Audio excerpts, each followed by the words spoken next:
Hello students, I am Suraj Singh from E for exam classes. तो आज हम एक बेहतरीन टॉपिक करने वाले हैं जिसका नाम है इनवर्स यूजिंग एलिमेंट्री ट्रांसफॉर्मेशन। बच्चों को बहुत तकलीफ होती है एलिमेंट्री ट्रांसफॉर्मेशन, चाहे वो रो हो चाहे कॉलम हो।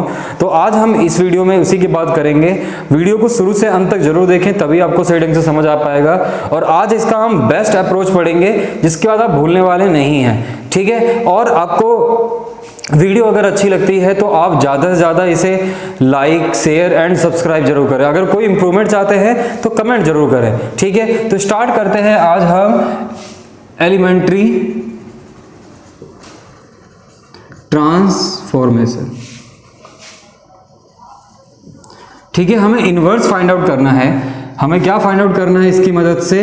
Inverse of the matrix, inverse of a matrix, ठीक है, इनवर्स ऑफ अ मैट्रिसेस।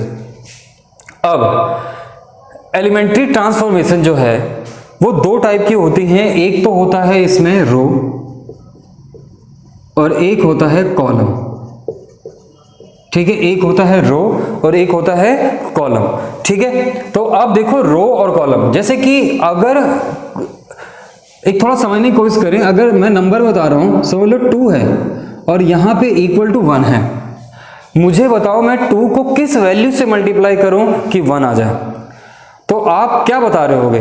मैं 2 को किस वैल्यू से मल्टीप्लाई करूं कि 1 आ जाए? तो आप साफ साफ बोल पा रहे होगे 1/2, ठीक है। 2 को अगर मैं 1/2 से मल्टीप्लाई कर दूं तो 1 आ जाएगा।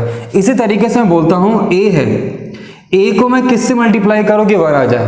तो आप क्या बोलोगे? 1/a से। 1/a से मल्टीप्लाई करेंगे तो 1 आएगा। अगर मैं इसे थोड़ा सही ढंग से लिखना चाहता हूं तो मैं इसे क्या लिखूंगा? 2 × 2 की पावर -1, ये लिखूंगा। अब थोड़ा और समझते हैं इसको, तब इसे पढ़ेंगे आगे। इसको अगर मैं इसी चीज को ये बोलूं कि मैं 1/2 को किससे मल्टीप्लाई करूं कि 1 आ जाए, तो आप बोलोगे सिंपली 2 से। आप बोलोगे सर क्या मजाक करा रहे हो, हमें तो सब समझ आ रहा है। अच्छी बात है, समझ आ रहा है तो। और यहाँ पे 1/a को किससे मल्टीप्लाई करें कि 1 आ जाए? आप बोलोगे a से। इसका मतलब अब ये जो 2 है, ये जो 2 है वो 1/2 का क्या है? इनवर्स है। कैसे? देखो 1/2 × 1/2 की पावर -1 लिख सकते हैं, और यहाँ पे 1/a × 1/a की पावर -1 लिख सकते हैं। इसका मतलब जब ये दोनों वैल्यू आपस में मल्टीप्लाई होते हैं तो ये एक दूसरे के इनवर्स है। मतलब 2 इनवर्स है 1/2 का और 1/2 इनवर्स है 2 का। समझ आया कि अगर कोई भी दो वैल्यू मल्टीप्लाई होती है और अगर वो 1 दे रही है तो इसका मतलब वो एक दूसरे के इनवर्स है। इसी तरीके से मैं यहाँ पे एक केस ले रहा हूं कि अगर A और B 2 मैट्रिक्स है ऑफ द सेम ऑर्डर। अगर 2 मैट्रिक्स है, इन दोनों के ऑर्डर सेम होने चाहिए। इन दोनों के ऑर्डर जो हैं वो क्या है? सेम है। अगर 2 मैट्रिक्स है, उन दोनों का ऑर्डर सेम है। और एक कंडीशन और होनी चाहिए कि वो दोनों के दोनों कैसे होने चाहिए? स्क्वायर मैट्रिक्स होनी चाहिए। वो दोनों के दोनों कैसी मैट्रिक्स होनी चाहिए? सेम ऑर्डर होना चाहिए और स्क्वायर मैट्रिक्स होना चाहिए, ठीक है। चाहे वो 2x2 का हो, 3x3 का या 4x4 का। मैं 2x2 तक की बात करनी है, 3x3 तक की बात करनी है, उससे आगे नहीं पढ़ना है। ए बी, अगर मैं A और B ये 2 मैट्रिक्सेस हैं, अगर मैं इन दोनों को मल्टीप्लाई करने पर हमारे पास मैट्रिक्स आ जाती है आइडेंटिटी मैट्रिक्स। कौन सी मैट्रिक्स आ जाती है? अगर आइडेंटिटी मैट्रिक्स आ जाती है हमारे पास, A और B 2 मैट्रिक्स है, अगर इन दोनों को मल्टीप्लाई कर देते हैं और वो आइडेंटिटी मैट्रिक्स के इक्वल आ जाती है, तो ये दोनों मैट्रिक्स, देखो यहां भी देखो, ये इसका इनवर्स था, ये इसका इनवर्स था। इसका मतलब ये दोनों ही आपस में एक दूसरे के क्या है? इनवर्स हैं। बात समझ आ रही है? थोड़ा बहुत समझ आ रहा होगा। इसका मतलब अगर मैं A का इनवर्स निकालना चाहता हूं तो मुझे B को गायब करना पड़ेगा, और अगर मुझे A का इनवर्स निकालना है तो A को गायब करना पड़ेगा। कैसे करना है? देखो अब मुझे निकालना क्या है? मुझे A का इनवर्स निकालना है। कैसे निकालेंगे? देखो यहां पे मुझे 2 का इनवर्स निकालना था, तो मैंने उसी का अपोजिट क्या ले आया था? 1/2 लेके आया था। अब मुझे देखो यहां से क्या करूंगा मैं, हमारे पास AB = I है। अब मुझे क्या करना है? यहां से मुझे निकालना है यहां से A इनवर्स। तो कैसे करूंगा मैं? A इनवर्स बोथ साइड ले रहा हूं, तो ये आ जाएगा A इनवर्स × I। अब A इनवर्स को A से आएगा तो ये I हो जाएगा, ये B हो जाएगा, और A इनवर्स को I से करेंगे या ऐसे ए इनवर्स को आई से करेंगे, आप किसी मैट्रिक्स को आइडेंटिटी मैट्रिक्स से मल्टीप्लाई कर दो तो ये ए इनवर्स हो गया और ये बी मैट्रिक्स।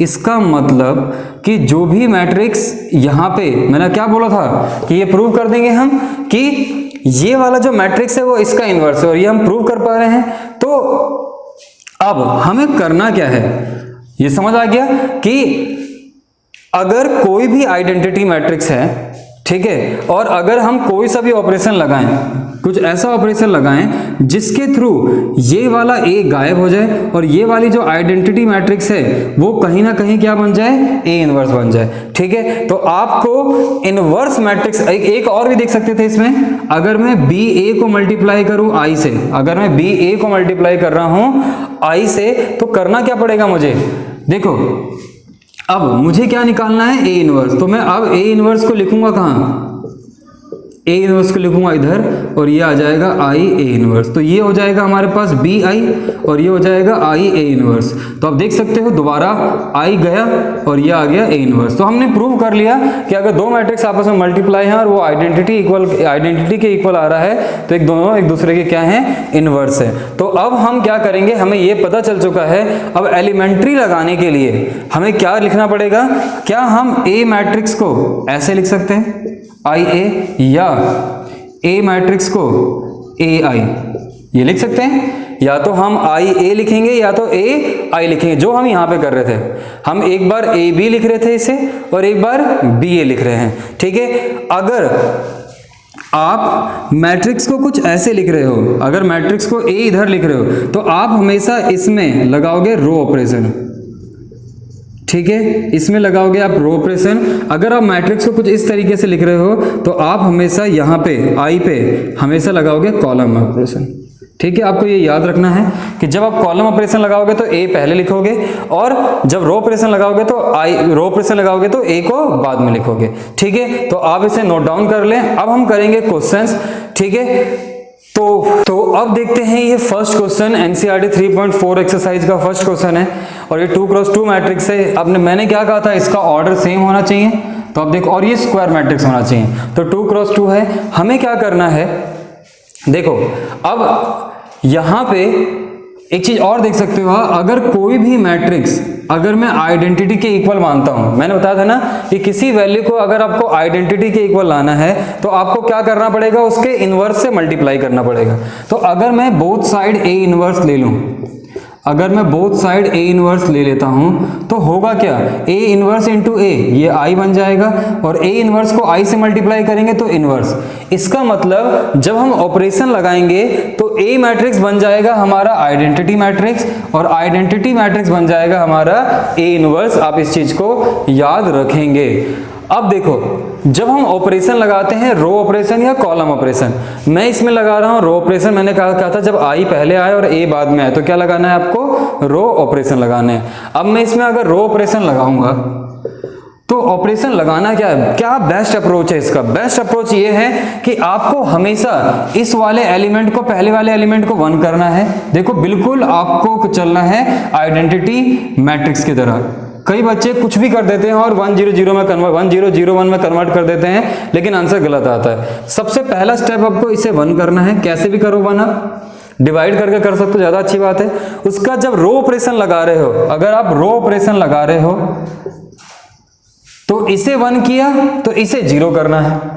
इसके बाद पहले ऐसे चलना है, फिर यहां चलना है और इसे 1 करना है, फिर यहां चल के इसे 0 करना है। अगर आप ये ऑपरेशन लगाते इस तरीके से चलते हो, इस अप्रोच से चलते हो, तो आपका आंसर कभी गलत नहीं होने वाला है। अगर आगे देखें, अगर आप कॉलम लगा रहे हो तो कॉलम में क्या करना है, इसे 1 तो करना ही है, फिर इधर चलना है, फिर इसे 1 करना है, फिर इधर आके 0 करना है। तो इस अप्रोच से चलोगे तो आप कभी भी गलत करने वाले नहीं हो, आपका एलिमेंट्री के सारे क्वेश्चन ठीक होंगे।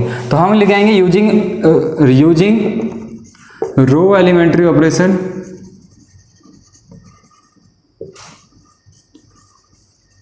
तो देखते हैं इसमें रो लगाना है। सबसे पहला स्टेप क्या था, ये फर्स्ट एलिमेंट को 1 करना है, तो ये ऑलरेडी 1 है, ठीक है। तो देखो इसे लिखेंगे कैसे, इसे आप लिखोगे रो 1, ये लगाओगे इसे रो 2, ये रो 1 है और ये रो 2 है।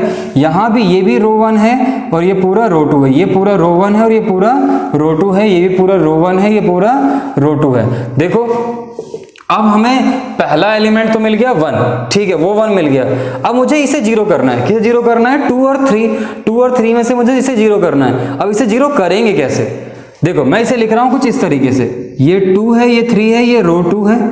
इसके बाद रो 1 में क्या क्या है? 1 है और -1 है। मुझे किसी भी तरीके से इस वाले पार्ट को जीरो करना है, ठीक है। अगर मैं इसे x लिख दूं, इसे y लिख दूं, यहाँ पे x, इसे y, हम और ये r1 है। आपने छोटी क्लास में पढ़ा हुआ है, x y लिखने की जरूरत भी नहीं है, इतना ज्यादा जानने की जरूरत नहीं है। देखो ये 2 है, ये 1 है। एलिमिनेशन मेथड याद रखो, याद करो कि मैं यहाँ पे किससे मल्टीप्लाई करूँ कि ये सेम हो जाए। आपको पता है 2 से, तो हम इस पूरे को किससे मल्टीप्लाई करेंगे? मतलब रो 2 को मल्टीप्लाई कर देंगे हम 2 से। तो जैसे ही 2 से मल्टीप्लाई करोगे ये 2 हो जाएगा, ये -2। अब क्या करेंगे? ये दोनों प्लस प्लस है तो यहाँ माइनस, ये माइनस है तो प्लस, ये कैंसिल हो गया, ठीक है। ये आ गया 0 और 3 में 2 ऐड कर दिया 5। और यहाँ ऑपरेशन लगा क्या? R2 में से हमने सब्ट्रैक्ट किया है 2R1। हमने R2 में से सब्ट्रैक्ट किया है 2R1। आपको ये समझ आया होगा। तो हुआ क्या? रो 1 में हमने कोई चेंज नहीं किया, एज इट इज रहेगा। अब देखो हमने चेंज किसे किया? R2, तो हम लिखेंगे R2 change R2 minus twice of R1। R2 change minus twice of R1। तो ये आ गया 1 -1। अब ये हो गया था 0 और यहाँ आ गया था 5, एज इट इज यहाँ भी करना है आपको। और ये a, तो ये 1 0 एज इट इज। 1 को 2 से मल्टीप्लाई करोगे -2, 0 में से 2 गया -2 और ये 1, ठीक है। तो ये आ गया आपके पास। अब मैंने क्या कहा था? इसे 1, इसे 0, अब इसे 1 करना है। अब 5 को 1 कैसे करोगे? अब आपको 5 को 1 करना है। आप ये मत कर देना कि इसमें से इसको सब्ट्रैक्ट कर दो, क्योंकि इसमें से इसको सब्ट्रैक्ट करोगे यहाँ पे कुछ ना कुछ वैल्यू आ जाएगी। ऐसे नहीं कर सकते आप। इसको हम क्या कर सकते हैं जिससे 1 आ जाए? तो बेस्ट अप्रोच क्या है? जब भी आपको ऐसी वैल्यू आ जाए, आप इसी से इसको डिवाइड कर दो। तो मैं क्या कर रहा हूँ? R2 को चेंज कर रहा हूँ 1/5 ऑफ R2। ऐसा करने से क्या होगा? 1 -1 0 1, ये हो गया 1, और यहाँ 1 0 -2/5 और 1/5, ठीक है। इसके बाद अब नेक्स्ट स्टेप क्या करना है? हमें इसे जीरो करना है। इसे जीरो कैसे कर सकते हैं? अगर मैं इस रो को इस रो में ऐड कर दूं, ये कौन सा रो है? रो 1। ये कौन सा रो 1 है? रो 2। हम कौन सा रो चेंज कर रहे हैं? R1। अगर मैं R1 में R2 ऐड कर दूं, अगर मैं R1 में R2 ऐड कर दूं तो मिलेगा क्या हमारे पास? देखो हम चेंज सिर्फ कर रहे हैं R1 को। 1 को 0 में ऐड किया 1, -1 में 1 ऐड किया 0 0 और ये 1। इसके बाद यहाँ पे 1 में -2/5 ऐड करोगे तो 3/5, 0 में 1/5 ऐड करोगे 1/5, ये -2/5 और ये 1/5 और ये इंटू a और इंटू a। तो इसका मतलब यही क्या है? ये क्या आने वाला है हमारा? a inverse. तो ये आ गया हमारा a इनवर्स और यही हमारा आंसर। देख सकते हो। एक चीज और याद रखना, जिसे 1 और 0 कर दिया उसकी जगह कोई और वैल्यू नहीं आनी चाहिए, ठीक है। तो इस क्वेश्चन में इतना ही। अब हम देखते हैं नेक्स्ट क्वेश्चन। ऐसे ही क्वेश्चन देखते हैं जिसे हम कॉलम मेथड से करेंगे। अब देखते हैं हमें इसका इनवर्स भी निकालना है। अब इसे हम करने वाले हैं कॉलम मेथड से। तो कॉलम मेथड में बताया था मैंने आपको a पहले आएगा और i बाद में आएगा, ठीक है। तो कॉलम मेथड में बताया था मैंने अब आपको कि पहला एलिमेंट तो आपको 1 करना है। तो ये ऑलरेडी 1 है। तो जब ये ऑलरेडी 1 है तो आप करना क्या है? सिर्फ इसे 0 करना है। तो ये C1 है, ये C2 है, तो इसे 0 करना है। तो आप देख सकते हो ये 3 7 है और ये 1 2 है। ये आपके पास C2 है और ये C1 है। क्या करोगे आप? इसको किससे मल्टीप्लाई करो कि इसके इक्वल आ जाए? आपको पता है सिर्फ 3 से, और जैसे ही माइनस कर दोगे ये 0 हो जाएगा। तो बस आपको ऑपरेशन मिल गया। अब करने वाले क्या है? हम C2 change C2 -3 of C1, ठीक है। जो भी ये वैल्यू है उसको 1 से मल्टीप्लाई कर देना, जो बिल्कुल सेम करना है। तो देखो आएगा क्या? अब यहाँ पे ये आ जाएगा 1, ये आ जाएगा 2, अब ये 3 है और 3 ये 0 हो जाएगा, ये 6 हो जाएगा और 7 में से 6 गया, ये आ जाएगा 1। इसके बाद यहाँ पे भी सेम करना है 1 0, इसे 3 से मल्टीप्लाई कर दो और 0 सब्ट्रैक्ट कर दो, -3 आएगा और ये 1 ही रहेगा और यहाँ पे आ जाएगा A मैट्रिक्स। इसके बाद अब ये 1, ये तो ऑलरेडी 1 आ गया। अब हमें इसे 0 करना है। अब इसे 0 करने के लिए आपको पता है इसे किससे मल्टीप्लाई करना है? 2 से। आपको जब भी 1 दिख जाए उसके एडजेसेंट जिसको 0 करना है उसी वैल्यू से मल्टीप्लाई करना है उस रो को। बहुत सिंपल है। तो करेंगे क्या? अब C1 change C1 minus twice of C2। ये C1 है और ये C2 है। तो आप देख सकते हो कितने इजीली ये क्वेश्चन हो गया। ये आ जाएगा 1, ये आ जाएगा 0, ये 0 आ गया, ये 1 आ गया। अब देखो यहाँ पे क्या करोगे? हमें इसे किससे मल्टीप्लाई किया? 2 से, तो ये -6 हो गया। 1 में से 6 गया, 7, 0 में से इसे 2 से मल्टीप्लाई कर दोगे, ये -2, ये -3, ये 1, और यहाँ पे a, तो यही क्या है आपका a इनवर्स, तो a इनवर्स आ गया आपके पास 7 -3 -2 और 1। ठीक है, अब बाकी प्रैक्टिस करें और क्वेश्चंस की। अब हम करते हैं एक 3x3 का क्वेश्चन। तो अब देखते हैं ये नेक्स्ट क्वेश्चन, ये क्वेश्चन नंबर 15 है मिसलेनियस का, सॉरी 3.4 एक्सरसाइज का। और आप देख सकते हो इससे बड़े क्वेश्चन नहीं आते, ऐसा ही क्वेश्चन आता है एग्जाम के अंदर आया तो, और कितने मार्क्स का आएगा, 6 मार्क्स का। तो देखो अगर इस क्वेश्चन को हमें करना है तो कैसे करेंगे। अभी तक हमने जितने भी क्वेश्चन किए थे वहां यहाँ पे क्या था, 1 था, लेकिन इस बार इसमें 1 नहीं है। तो अगर 1 नहीं होगा तो क्या करना है, आपको पता है ये रो 1 में है, ये रो 2 में है, ये रो 3 में है। तो रो 1 को हमें कैसे करेंगे, 2 को 1 करना है तो हमें किससे डिवाइड करना पड़ेगा, 1/2 से, मतलब 2 से डिवाइड करना पड़ेगा। 2 से डिवाइड करो, ये आ जाएगा 1, ये आ जाएगा -3/2, ये 3/2, ये तो 2, ये 2, ये 3, ये 3 -2 और 2, क्योंकि इसमें हमने चेंजेस नहीं किए। ये आ जाएगा 1/2, 0 0 0 1 0 0 0 1, और यहाँ पे 1। अब देखो इसे 0 करना है, इसे 0 करना है। अभी मैंने क्या बताया था, जिस भी रो को 0 करना है उसमें देख लो कौन सा एलिमेंट बैठा हुआ है वहां पे। अब जिस रो की मतलब जिसमें 1 है उस रो को उसी वैल्यू से मल्टीप्लाई करना है। अब मैंने ये क्या बोल दिया, मैंने ये बोला इसमें कि समझ लो हमें R2 को 0 करना है और R3 को 0 करना है।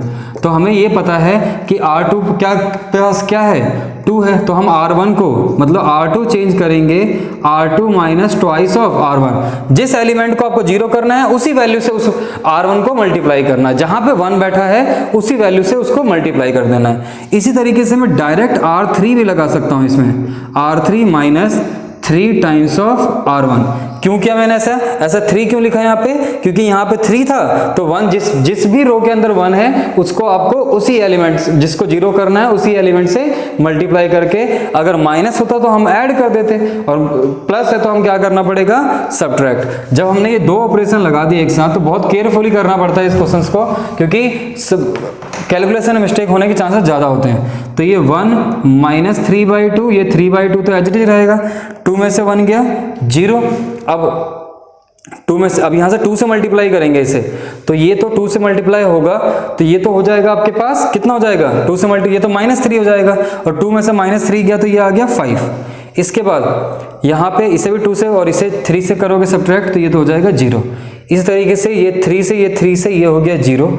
इस तरीके से -2 और ये -3 ये हो जाएगा -2 और ये -9/2। अभी देखो -9/2 हो गया, ये -2 हो गया, तो माइनस और प्लस 9/2 तो ये आ जाएगा 5/2। तो यहाँ तो आ गया 5/2। इसके बाद ये हमारे पास कितना है, अब यहाँ पे इसे 3 से मल्टीप्लाई करोगे 9 और 2 से सब्ट्रैक्ट करोगे तो 9/2 को अगर 2 सब्ट्रैक्ट करोगे तो ये आ जाएगा -5/2 और इक्वल टू, अब यहाँ भी प्रॉब्लम होगी सॉल्व करने में, ये 1/2 है, ये 0 है, ये 0 है। अब देखो हमने किससे मल्टीप्लाई किया था, 2 से, तो इसे 2 से मल्टीप्लाई करोगे तो क्या आ जाएगा 1 और 0 में से 1 सब्ट्रैक्ट करोगे -1, ये 1 रहेगा, ये 0 रहेगा। अब इसे 3 से मल्टीप्लाई करो 3/2 तो -3/2 0 और 1, ठीक है। और यहाँ पे यहाँ पे a। अब यहां तक खत्म हो चुका है।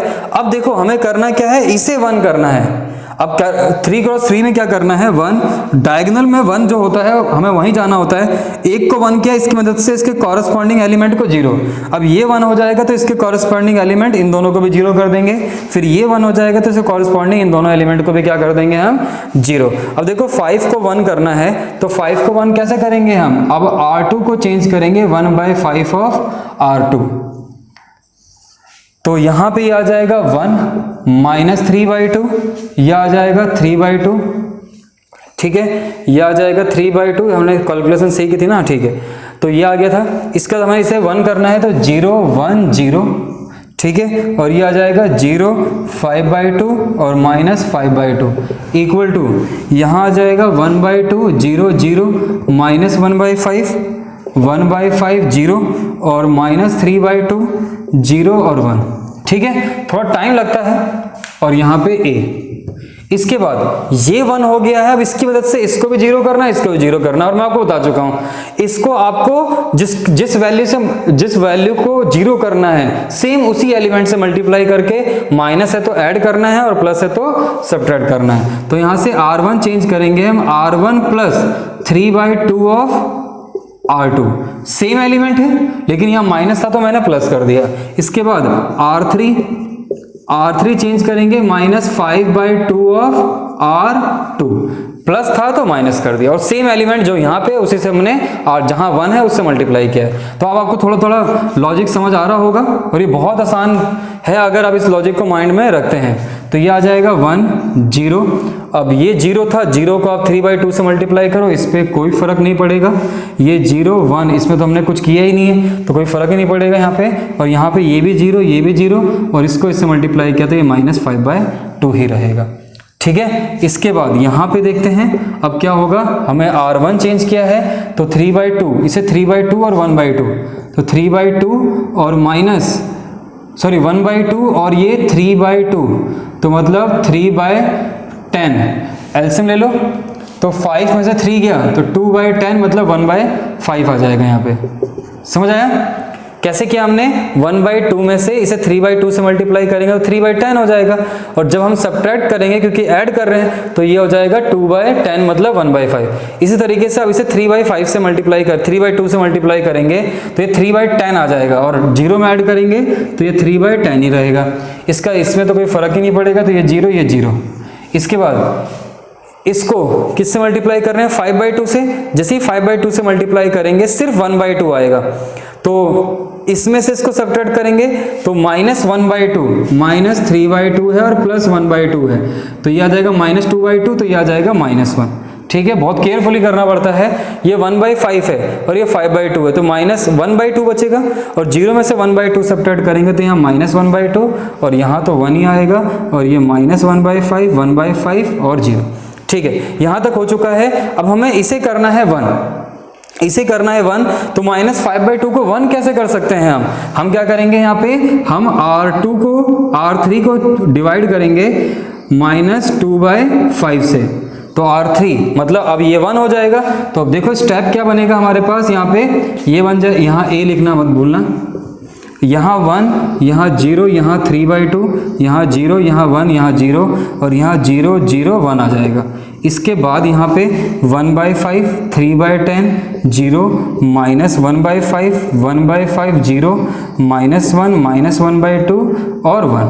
सॉरी, हमने -2/5 से डिवाइड किया था यहाँ पे, तो -2/5 लिखना है, हमें से मल्टीप्लाई करना है। इसको -2/5 से करेंगे तो ये 2/5 आएगा, इसे -2/5 से करेंगे तो ये 1/5 आ जाएगा, और इसे हम 1 से करेंगे, -1 को -2/5 आ जाएगा। तो ये तो आ गया हमारे पास। अब हमें सिर्फ इसको 0 करना है, तो इसको 0 करने के लिए मैं क्या कर रहा हूँ, इस क्वेश्चन को रफ कर रहा हूँ यहाँ पे, यहाँ आगे यहाँ माइनस नहीं है। तो अब देखो हम क्या करेंगे, इसकी मदद से इसको 0 करना है, तो हमारे पास simply R1 change to R1 -3/2 of R3। आपको समझ आ गया होगा, जिसको 0 करना है इस वैल्यू को, उस रो को उसी वैल्यू से मल्टीप्लाई करके सब्ट्रैक्ट, प्लस है तो सब्ट्रैक्ट और अगर माइनस है तो ऐड। तो ये तो आ जाएगा पूरा 1 0 0 0 1 0 0 0 1, इसमें तो कोई प्रॉब्लम ही नहीं है। इसके बाद अब देखो यहाँ पे कैलकुलेशन करने में थोड़ा मजा आएगा। ये हमारे पास क्या है 2/5 और ये 1/5 है, तो देखो ये आ गया 1/5 और -2/5 इंटू 3/2, तो 2 से 2 कट जाएगा, ये आ जाएगा 3/5। 1 में से सब्ट्रैक्ट करेंगे 3 तो -2/5 आ जाएगा ये। इसके बाद इसे 1/2 को अगर मैं 3/2 से मल्टीप्लाई करूं तो ये हो जाएगा 3/10 और 3/10 क्या हो जाएगा 0। ठीक है, ये समझ आया होगा। और फिर इसको 3/2 से मल्टीप्लाई करें तो 3/2 से करेंगे तो ये आ जाएगा 3/2 से मल्टीप्लाई करो तो 3/5 और 0 में से 3/5 गया तो +3/5 आ जाएगा, और यहाँ पे -1/5 1/5 0 2/5 1/5 और -2/5, तो ये 3 क्रॉस 3 मैट्रिक्स आ गया, ये A और यही मैट्रिक्स क्या है आपकी A इनवर्स। ठीक है, तो ये 6 मार्क्स का क्वेश्चन आता है आपका। तो अब आज की वीडियो में इतना ही, आप प्रैक्टिस करें, अगर कोई डाउट होगा तो मुझसे जरूर पूछें। लेकिन अगर एक बार आप इस अप्रोच से करते हो तो कभी भी आपके मार्क्स कटेंगे नहीं और बिल्कुल आप करेक्ट करेंगे। बस आपको याद क्या रखना है, आपको कैलकुलेशन देखना है। तो आप अब मैं आगे एक वीडियो बनाऊंगा, हो सकता है कल बना दूं, तो एक वीडियो आएगी जिसमें आपका एक 6 मार्क्स का क्वेश्चन कंफर्म होगा 2021।